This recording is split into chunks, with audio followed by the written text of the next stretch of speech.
Time to call time on council tick-box care. Ministers have pledged new measures to end clock-watching care visits of just 15 minutes by home helps to pensioners. They will aim to stop councils commissioning elderly care by the minute from private care providers.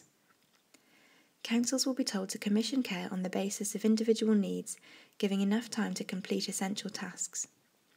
But charities say the promises are too little, mere tinkering, because the government is doing nothing to limit the charges pensioners have to pay for such services. Any decisions on how care will be funded in future will be put off until 2014.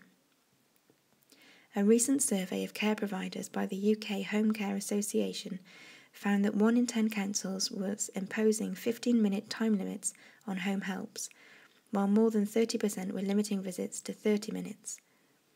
The Equalities and Human Rights Commission, from which the government is currently removing much of its authority, said last year that such visits were so short that they breached the human rights of the elderly. At least the recently published care and support wipe bans by the minute care, and there is a new legal duty for councils to improve quality by supporting the diversity and sustainability of local services so the local market reflects what people in their area need.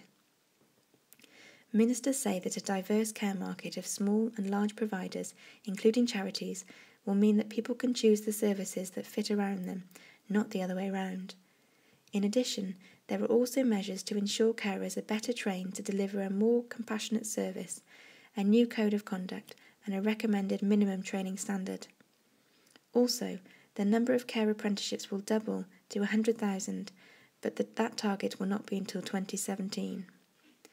Michelle Mitchell from Age UK said, "We absolutely share the vision of doing away with by-the-minute social care and the culture of ticking tasks off a list as a substitute for good quality care. But both measures are often driven by a lack of funding and local authorities trying to squeeze the pips out of a drained social care budget. Good social care needs a sustainable funding source as a bedrock underneath it, and good intentions must be backed by concrete funding proposals." This has been taken from the Mail Online. Review looks at advice to carers. The Department of Health has published a review of the service arrangements for providing information and advice to carers. Carers Direct provides an online information point for carers as part of NHS Choices and a telephone advice line through which they can gain access to individual advice. The review found that the service met the initial objectives set for improving advice and information available to carers and suggests a way towards ensuring a coherent, cost-effective approach to deliver a quality service to carers.